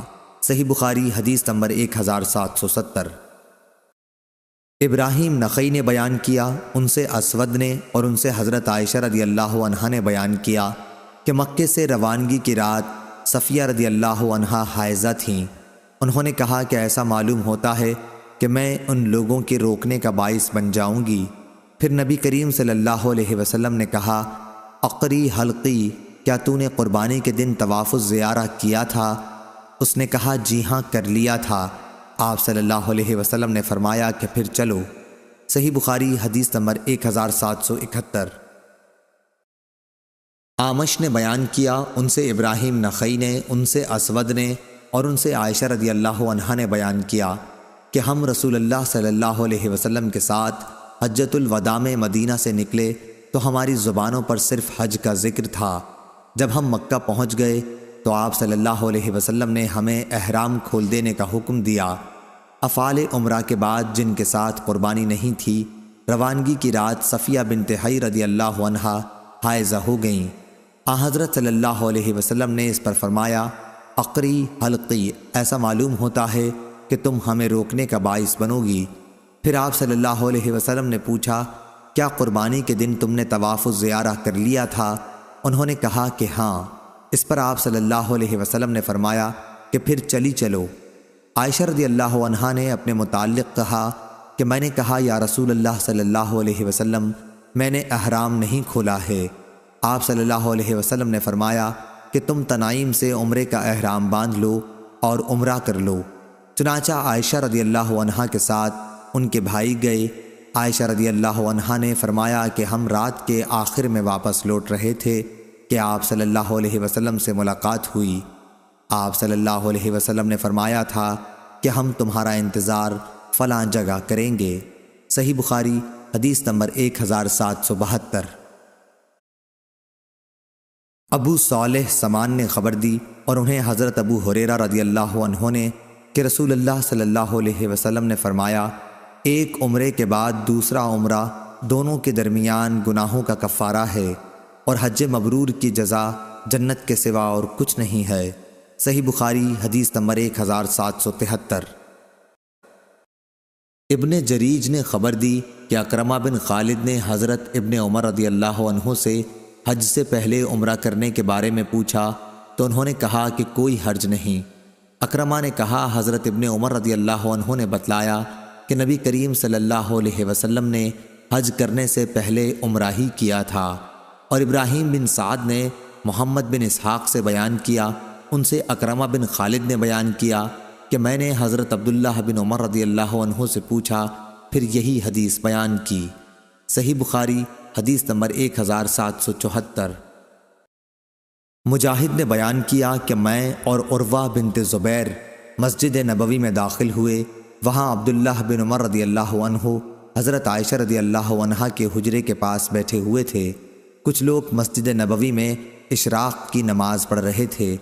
انہوں نے بیان کیا کہ ہم نے عبداللہ بن عمر رضی اللہ تعالیٰ عنہ سے ان لوگوں کی اس نماز کے متعلق پوچھا۔ انہوں نے بیان کیا کہ ہم نے عبداللہ بن عمر سے ان لوگوں کی اس نماز کے متعلق پوچھا تو آپ نے فرمایا کہ بدعت ہے۔ پھر ان سے پوچھا کہ نبی کریم صلی اللہ علیہ وسلم نے کتنے عمرے کیے تھے؟ انہوں نے کہا کہ 4۔ ایک ان میں سے رجب میں کیا تھا، لیکن ہم نے پسند نہیں کیا کہ ان کی اس بات کی تردید کریں۔ صحیح بخاری حدیث نمبر 1775۔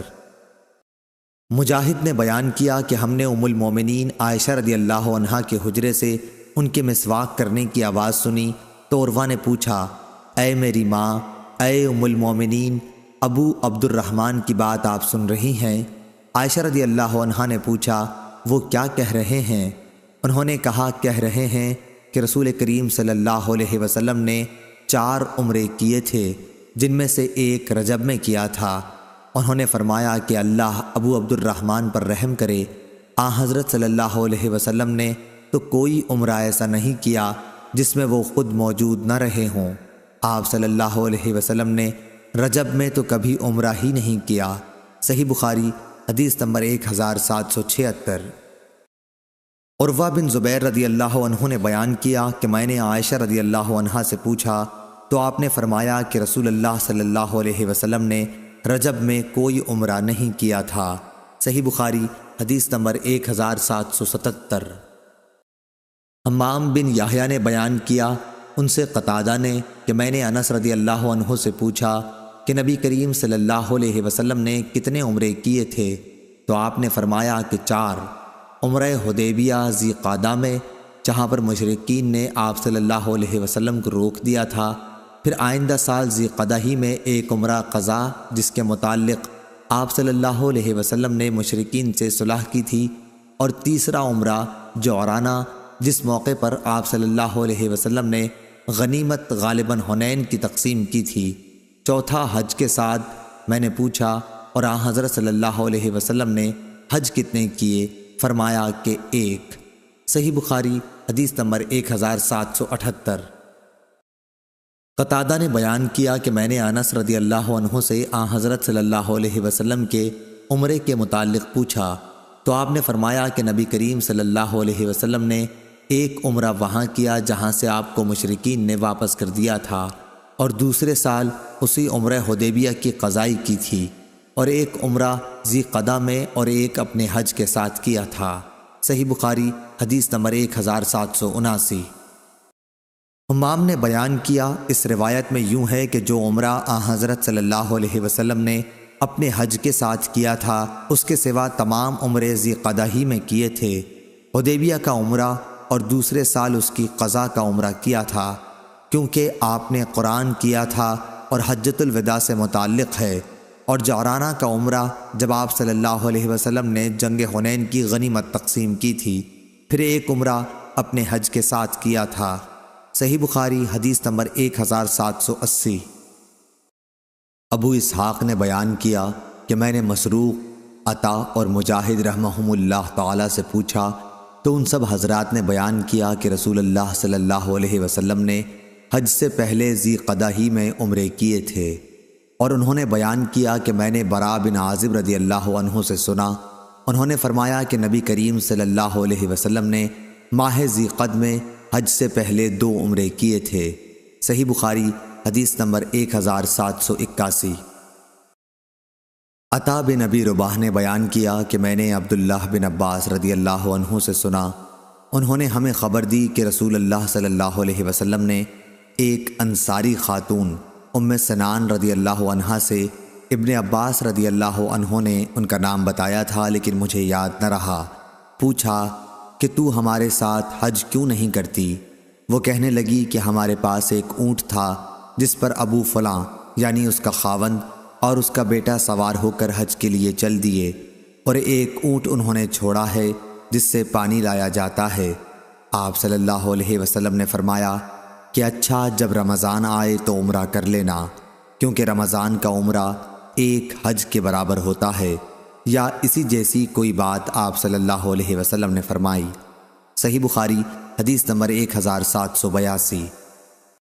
ہشام نے بیان کیا، ان سے ان کے والد عروہ نے اور ان سے حضرت عائشہ رضی اللہ عنہا نے بیان کیا کہ ہم رسول اللہ صلی اللہ علیہ وسلم کے ساتھ مدینے سے نکلے تو ذی الحج کا چاند نکلنے والا تھا۔ آپ صلی اللہ علیہ وسلم نے فرمایا کہ اگر کوئی حج کا احرام باندھنا چاہتا ہے تو وہ حج کا باندھ لے، اور اگر کوئی عمرے کا باندھنا چاہتا ہے تو وہ عمرے کا باندھ لے۔ اگر میرے ساتھ ہدی نہ ہوتی تو میں بھی عمرے کا احرام باندھتا۔ حضرت عائشہ رضی اللہ عنہا نے بیان کیا کہ ہم میں بعض نے تو عمرے کا احرام باندھا اور بعض نے حج کا احرام باندھا۔ میں بھی ان لوگوں میں تھی جنہوں نے عمرے کا احرام باندھا تھا، لیکن عرفہ کا دن آیا تو میں اس وقت حائضہ تھی، چنانچہ میں نے حضور صلی اللہ علیہ وسلم سے شکایت کی۔ آپ صلی اللہ علیہ وسلم نے فرمایا کہ پھر عمرہ چھوڑ دے اور سر کھول دے اور اس میں کنگاہ کر لے، پھر حج کا احرام باندھ لینا۔ میں نے ایسا ہی کیا۔ جب محسب کے قیام کی رات آئی تو حضور صلی اللہ علیہ وسلم نے عبد الرحمن کو میرے ساتھ تنعیم بھیجا۔ وہاں سے میں نے عمرے کا احرام اپنے اس عمرے کے بدلے میں باندھا جس کو توڑ ڈالا تھا۔ صحیح بخاری حدیث نمبر 1783۔ سفیان بن عیینہ نے بیان کیا، ان سے عمرو بن دینار نے، انہوں نے عمرو بن عوس سے سنا، ان کو عبد الرحمن بن ابی بکر رضی اللہ عنہ نے خبر دی کہ رسول اللہ صلی اللہ علیہ وسلم نے انہیں حکم دیا تھا کہ عائشہ رضی اللہ عنہا کو اپنے ساتھ سواری پر لے جائیں اور تنعیم سے انہیں عمرہ کرا لائیں۔ سفیان بن عیینہ نے کہیں یوں کہا، میں نے عمرو بن دینار سے سنا، کہیں یوں کہا، میں نے کئی بار اس حدیث کو عمرو بن دینار سے سنا۔ صحیح بخاری حدیث نمبر 1784۔ جابر بن عبداللہ رضی اللہ عنہ نے بیان کیا کہ نبی کریم صلی اللہ علیہ وسلم اور آپ صلی اللہ علیہ وسلم کے اصحاب نے حج کا احرام باندھا تھا، اور آن حضرت صلی اللہ علیہ وسلم اور طلحہ رضی اللہ عنہ کے سوا قربانی کسی کے پاس نہیں تھی۔ انہی دنوں میں حضرت علی رضی اللہ عنہ یمن سے آئے تو ان کے ساتھ بھی قربانی تھی۔ انہوں نے کہا کہ جس چیز کا احرام رسول اللہ صلی اللہ علیہ وسلم نے باندھا ہے میرا بھی احرام وہی ہے۔ آن حضرت صلی اللہ علیہ وسلم نے اپنے اصحاب رضی اللہ عنہم کو مکے میں پہنچ کر اس کی اجازت دے دی تھی کہ اپنے حج کو عمرے میں تبدیل کر دیں اور بیت اللہ کا طواف اور صفا مروہ کی سعی کر کے بال ترشوا لیں اور احرام کھول دیں، لیکن وہ لوگ ایسا نہ کریں جن کے ساتھ قربانی ہو۔ اس پر لوگوں نے کہا کہ ہم منا سے حج کے لیے اس طرح سے جائیں گے کہ ہمارے ذکر سے منی ٹپک رہی ہو۔ یہ بات رسول اللہ تک پہنچی تو آپ صلی اللہ علیہ وسلم نے فرمایا، جو بات اب ہوئی اگر پہلے سے معلوم ہوتی تو میں اپنے ساتھ ہدی نہ لاتا، اور اگر میرے ساتھ ہدی نہ ہوتی تو افعال عمرہ ادا کرنے کے بعد میں بھی احرام کھول دیتا۔ عائشہ رضی اللہ عنہا اس حج میں حائضہ ہو گئی تھیں، اس لیے انہوں نے اگرچہ تمام مناسک ادا کیے لیکن بیت اللہ کا طواف نہیں کیا۔ پھر جب وہ پاک ہو گئیں اور طواف کر لیا تو عرض کی، یا رسول اللہ صلی اللہ علیہ وسلم، سب لوگ حج اور عمرہ دونوں کر کے واپس ہو رہے ہیں لیکن میں صرف حج کر سکی ہوں۔ آپ نے اس پر عبد الرحمن بن ابی بکر رضی اللہ عنہ سے کہا کہ انہیں ہمراہ لے کر تنعیم جائیں اور عمرہ کرا لائیں۔ یہ عمرہ حج کے بعد ذی الحج کے ہی مہینے میں ہوا تھا۔ آن حضرت صلی اللہ علیہ وسلم جب جمرہ عقبہ کی رمی کر رہے تھے تو سراقہ بن مالک بن جاشم آپ صلی اللہ علیہ وسلم کی خدمت میں حاضر ہوئے اور پوچھا، یا رسول اللہ، کیا یہ عمرہ اور حج کے درمیان احرام کھول دینا صرف آپ صلی اللہ علیہ وسلم ہی کے لیے ہے؟ آن حضرت صلی اللہ علیہ وسلم نے فرمایا کہ نہیں، بلکہ ہمیشہ کے لیے ہے۔ صحیح بخاری حدیث نمبر 1785۔ ہشام بن عروہ نے بیان کیا، کہا کہ مجھے میرے والد عروہ نے خبر دی، کہا کہ مجھے عائشہ رضی اللہ عنہا نے خبر دی، انہوں نے کہا کہ ذی الحج کا چاند نکلنے والا تھا کہ ہم رسول اللہ صلی اللہ علیہ وسلم کے ساتھ مدینے سے حج کے لیے چلے۔ آن حضرت صلی اللہ علیہ وسلم نے فرمایا کہ جو عمرے کا احرام باندھنا چاہے وہ عمرے کا باندھ لے، اور جو حج کا باندھنا چاہے وہ حج کا باندھ لے۔ اگر میں اپنے ساتھ قربانی نہ لاتا تو میں بھی عمرے کا ہی احرام باندھتا۔ چنانچہ بہت سے لوگوں نے عمرے کا احرام باندھا اور بہتوں نے حج کا۔ میں بھی ان لوگوں میں تھی جنہوں نے عمرے کا احرام باندھا تھا، مگر میں مکے میں داخل ہونے سے پہلے حائضہ ہو گئی۔ عرفہ کا دن آ گیا اور ابھی میں حائضہ ہی تھی۔ اس کا رونا میں رسول اللہ صلی اللہ علیہ وسلم کے سامنے روئی۔ آپ صلی اللہ علیہ وسلم نے فرمایا کہ عمرہ چھوڑ دے اور سر کھول لے اور کنگاہ کر لے، پھر حج کا احرام باندھ لینا۔ چنانچہ میں نے ایسا ہی کیا۔ اس کے بعد جب محسب کی رات آئی تو آن حضرت صلی اللہ علیہ وسلم نے میرے ساتھ عبد الرحمن کو تنعیم بھیجا۔ وہ مجھے اپنی سواری پر پیچھے بٹھا کر لے گئے۔ وہاں سے عائشہ رضی اللہ عنہا نے اپنے چھوڑے ہوئے عمرے کے بجائے دوسرے عمرے کا احرام باندھا۔ اس طرح اللہ تعالیٰ نے ان کا بھی حج اور عمرہ دونوں ہی پورے کر دیے۔ نہ تو اس کے لیے انہیں قربانی لانی پڑی، نہ صدقہ دینا پڑا، اور نہ روزہ رکھنا پڑا۔ صحیح بخاری حدیث نمبر 1786۔ ابن عون نے بیان کیا، ان سے قاسم بن محمد نے، اور دوسری روایت میں ابن عون ابراہیم سے روایت کرتے ہیں اور وہ اسود سے۔ انہوں نے بیان کیا کہ حضرت عائشہ رضی اللہ عنہا نے کہا، یا رسول اللہ صلی اللہ علیہ وسلم، لوگ تو 2 نسک حج اور عمرہ کر کے واپس ہو رہے ہیں اور میں نے صرف 1 نسک حج کیا ہے۔ اس پر ان سے کہا گیا کہ پھر انتظار کریں، اور جب پاک ہو جائیں تو تنعیم جا کر وہاں سے عمرے کا احرام باندھیں، پھر ہم سے فلاں جگہ آ ملیں، اور یہ کہ اس عمرے کا ثواب تمہارے خرچ اور محنت کے مطابق ملے گا۔ صحیح بخاری حدیث نمبر 1787۔ افلاح بن حمید نے بیان کیا، ان سے قاسم بن محمد نے، اور ان سے حضرت عائشہ رضی اللہ عنہا نے بیان کیا کہ حج کے مہینوں اور آداب میں ہم حج کا احرام باندھ کر مدینے سے چلے اور مقام صرف میں پڑاؤ کیا۔ نبی کریم صلی اللہ علیہ وسلم نے اپنے اصحاب سے فرمایا کہ جس کے ساتھ قربانی نہ ہو اور وہ چاہے کہ اپنے حج کے احرام کو عمرے سے بدل دے تو وہ ایسا کر سکتا ہے، لیکن جس کے ساتھ قربانی ہے وہ ایسا نہیں کر سکتا۔ نبی کریم صلی اللہ علیہ وسلم اور آپ کے بعض مقدور والوں کے ساتھ قربانی تھی، اس لیے ان کا احرام صرف عمرے کا نہیں رہا۔ پھر نبی کریم صلی اللہ علیہ وسلم میرے یہاں تشریف لائے تو میں رو رہی تھی۔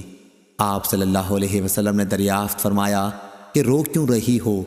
میں نے کہا، آپ صلی اللہ علیہ وسلم نے اپنے اصحاب سے جو کچھ فرمایا میں سن رہی تھی، اب تو میرا عمرہ ہو گیا۔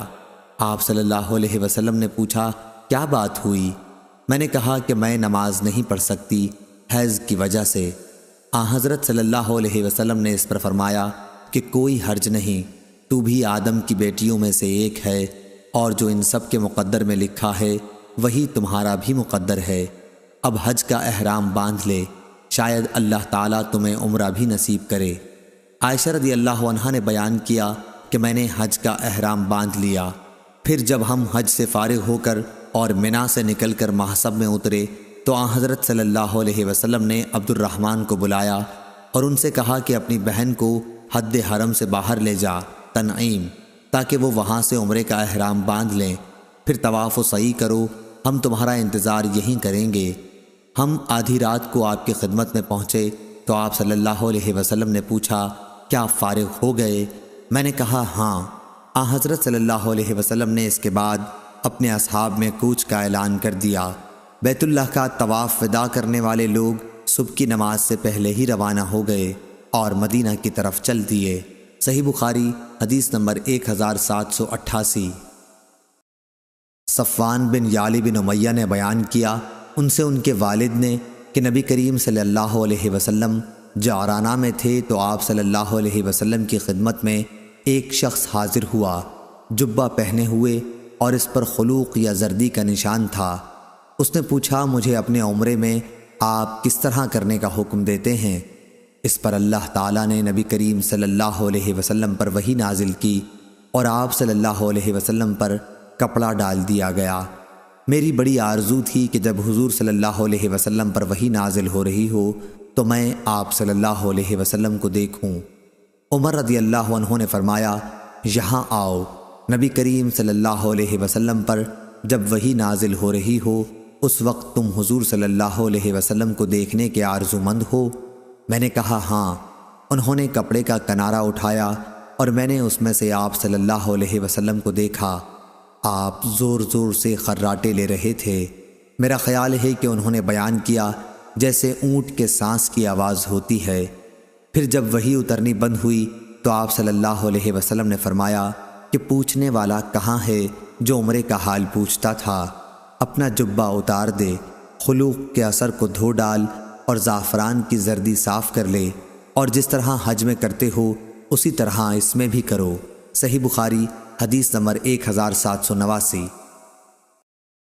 امام مالک نے خبر دی، انہیں ہشام بن عروہ نے، انہیں ان کے والد عروہ بن زبیر نے، کہ میں نے نبی کریم صلی اللہ علیہ وسلم کی زوجہ مطہرہ عائشہ صدیقہ رضی اللہ عنہا سے پوچھا، جبکہ ابھی میں نوعمر تھا، کہ اللہ تعالیٰ کا ارشاد ہے صفا اور مروہ دونوں اللہ تعالیٰ کی نشانیاں ہیں، اس لیے جو شخص بیت اللہ کا حج یا عمرہ کرے اس کے لیے ان کی صحیح کرنے میں کوئی گناہ نہیں، اس لیے میں سمجھتا ہوں کہ اگر کوئی ان کی صحیح نہ کرے تو اس پر کوئی گناہ نہ ہوگا۔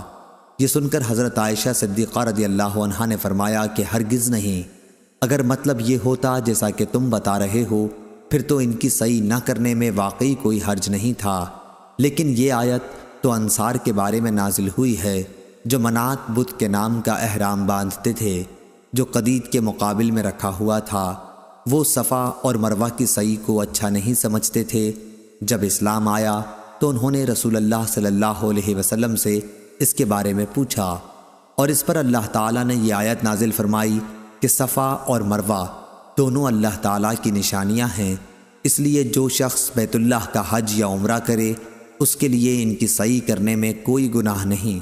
سفیان اور ابو معاویہ نے ہشام سے یہ زیادتی نکالی ہے کہ جو کوئی صفا مروہ کا پھیرا نہ کرے تو اللہ اس کا حج اور عمرہ پورا نہ کرے گا۔ صحیح بخاری حدیث نمبر 1790۔ اسحاق بن ابراہیم نے بیان کیا، ان سے جریر نے، ان سے اسماعیل نے، ان سے عبداللہ بن ابی اوفی نے بیان کیا کہ رسول اللہ صلی اللہ علیہ وسلم نے عمرہ بھی کیا اور ہم نے بھی آپ کے ساتھ عمرہ کیا۔ چنانچہ جب آپ مکے میں داخل ہوئے تو آپ صلی اللہ علیہ وسلم نے پہلے بیت اللہ کا طواف کیا اور آپ کے ساتھ ہم نے بھی طواف کیا، پھر صفا اور مروہ آئے اور ہم بھی آپ کے ساتھ آئے۔ ہم آپ کی مکے والوں سے حفاظت کر رہے تھے کہ کہیں کوئی کافر تیر نہ چلا دے۔ میرے ایک ساتھی نے ابن ابی اوفا سے پوچھا، کیا حضرت صلی اللہ علیہ وسلم کعبے میں اندر داخل ہوئے تھے؟ انہوں نے فرمایا کہ نہیں۔ صحیح بخاری حدیث نمبر 1791۔ کہا، انہوں نے پھر پوچھا، کیا حضرت صلی اللہ علیہ وسلم نے حضرت خدیجہ رضی اللہ عنہا کے متعلق کیا کچھ فرمایا تھا؟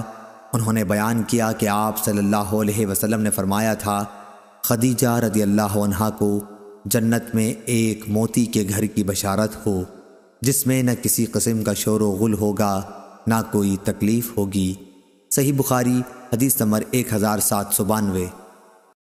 عمرو بن دینار نے کہا کہ ہم نے ابن عمر رضی اللہ عنہ سے ایک ایسے شخص کے بارے میں دریافت کیا جو عمرے کے لیے بیت اللہ کا طواف تو کرتا ہے لیکن صفا اور مروہ کی صحیح نہیں کرتا، کیا وہ صرف بیت اللہ کے طواف کے بعد اپنی بیوی سے ہم بستر ہو سکتا ہے؟ انہوں نے اس کا جواب یہ دیا کہ نبی کریم صلی اللہ علیہ وسلم مکہ تشریف لائے اور آپ صلی اللہ علیہ وسلم نے بیت اللہ کا 7 چکروں کے ساتھ طواف کیا، پھر مقام ابراہیم کے قریب 2 رکعت نماز پڑھی، اس کے بعد صفا اور مروہ کی 7 مرتبہ سعی کی، اور رسول اللہ صلی اللہ علیہ وسلم کی زندگی تمہارے لیے بہترین نمونہ ہے۔ صحیح بخاری حدیث نمبر 1793۔ انہوں نے بیان کیا کہ ہم نے جابر بن عبداللہ رضی اللہ عنہ سے بھی اس کے متعلق سوال کیا تو آپ نے فرمایا، صفا اور مروہ کی صحیح سے پہلے اپنی بیوی کے قریب بھی نہ جانا چاہیے۔ صحیح بخاری حدیث نمبر 1794۔ ابو موسیٰ اشعری نے بیان کیا، انہوں نے بیان کیا کہ میں نبی کریم صلی اللہ علیہ وسلم کی خدمت میں بطحا میں حاضر ہوا۔ آپ صلی اللہ علیہ وسلم وہاں حج کے لیے جاتے ہوئے اترے ہوئے تھے۔ آپ صلی اللہ علیہ وسلم نے دریافت فرمایا کہ کیا تمہارا حج ہی کا ارادہ ہے؟ میں نے کہا جی ہاں۔ آپ صلی اللہ علیہ وسلم نے پوچھا، اور احرام کس چیز کا باندھا ہے؟ میں نے کہا میں نے اسی کا احرام باندھا ہے جس کا نبی کریم صلی اللہ علیہ وسلم نے احرام باندھا ہو۔ آپ صلی اللہ علیہ وسلم نے فرمایا، تو نے اچھا کیا، اب بیت اللہ کا طواف اور صفا اور مروہ کی صحیح کر لے، پھر احرام کھول ڈال۔ چنانچہ میں نے بیت اللہ کا طواف کیا اور صفا اور مروہ کی صحیح، پھر میں بنو قیس کی ایک عورت کے پاس آیا اور انہوں نے میرے سر کی جوئیں نکالی۔ اس کے بعد میں نے حج کا احرام باندھا۔ میں حضرت صلی اللہ علیہ وسلم کی وفات کے بعد اسی کے مطابق لوگوں کو مسئلہ بتایا کرتا تھا۔ جب عمر رضی اللہ عنہ کی خلافت کا دور آیا، آپ رضی اللہ عنہ نے فرمایا کہ ہمیں کتاب اللہ پر عمل کرنا چاہیے کہ اس میں ہمیں حج اور عمرہ پورا کرنے کا حکم ہوا ہے، اور رسول اللہ صلی اللہ علیہ وسلم کی سنت پر عمل کرنا چاہیے کہ اس وقت آپ نے احرام نہیں کھولا تھا جب تک ہدی کی قربانی نہیں ہو گئی تھی، لہٰذا ہدی ساتھ لانے والوں کے واسطے ایسا ہی کرنے کا حکم ہے۔ صحیح بخاری حدیث نمبر 1795۔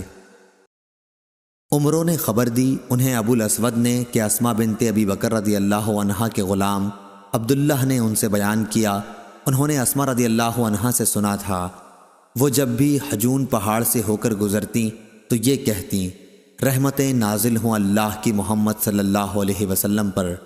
ہم نے آپ صلی اللہ علیہ وسلم کے ساتھ یہی قیام کیا تھا۔ ان دنوں ہمارے سامان بہت ہلکے پھلکے تھے، سواریاں اور زاد راہ کی بھی کمی تھی۔ میں نے، میری بہن عائشہ رضی اللہ عنہا نے، زبیر اور فلاں فلاں رحمہ اللہ نے عمرہ کیا، اور جب بیت اللہ کا طواف کر چکے تو صفا اور مروہ کی سعی کے بعد ہم حلال ہو گئے۔ حج کا احرام ہم نے شام کو باندھا تھا۔ صحیح بخاری حدیث نمبر 1796۔ امام مالک نے خبر دی انہیں نافع نے اور انہیں حضرت عبداللہ بن عمر رضی اللہ عنہ نے کہ رسول اللہ صلی اللہ علیہ وسلم جب کسی غزوہ یا حج و عمرے سے واپس ہوتے تو جب بھی کسی بلند جگہ چڑھاؤ ہوتا تو 3 مرتبہ اللہ اکبر کہتے اور یہ دعا پڑھتے، اللہ کے سوا کوئی معبود نہیں، وہ اکیلا ہے، اس کا کوئی شریک نہیں، ملک اسی کا ہے اور حمد اسی کے لیے ہے، وہ ہر چیز پر قادر ہے۔ ہم واپس ہو رہے ہیں توبہ کرتے ہوئے، عبادت کرتے ہوئے، اپنے رب کے حضور سجدہ کرتے ہوئے اور اس کی حمد کرتے ہوئے۔ اللہ نے اپنا وعدہ سچا کر دکھایا، اپنے بندے کی مدد کی اور سارے لشکر کو تنہا شکست دے دی۔ فتح مکہ کی طرف اشارہ ہے۔ صحیح بخاری حدیث نمبر 1797۔ خالد نے بیان کیا، ان سے اکرمہ نے اور ان سے ابن عباس رضی اللہ عنہ نے بیان کیا کہ جب نبی کریم صلی اللہ علیہ وسلم مکہ تشریف لائے تو بنو عبد المطلب کے چند بچوں نے آپ صلی اللہ علیہ وسلم کا استقبال کیا۔ آپ صلی اللہ علیہ وسلم نے ایک بچے کو اپنی سواری کے آگے بٹھا لیا اور دوسرے کو پیچھے۔ صحیح بخاری حدیث نمبر 1798۔ انس بن عیاض نے بیان کیا، ان سے عبید اللہ نے، ان سے نافع نے اور ان سے حضرت عبداللہ بن عمر رضی اللہ عنہ نے کہ نبی کریم رسول اللہ صلی اللہ علیہ وسلم جب مکہ تشریف لے جاتے تو مسجد شجرہ میں نماز پڑھتے اور جب واپس ہوتے تو ذوالحلیفہ کی وادی کے نشیب میں نماز پڑھتے۔ آپ صلی اللہ علیہ وسلم صبح تک ساری رات وہیں رہتے۔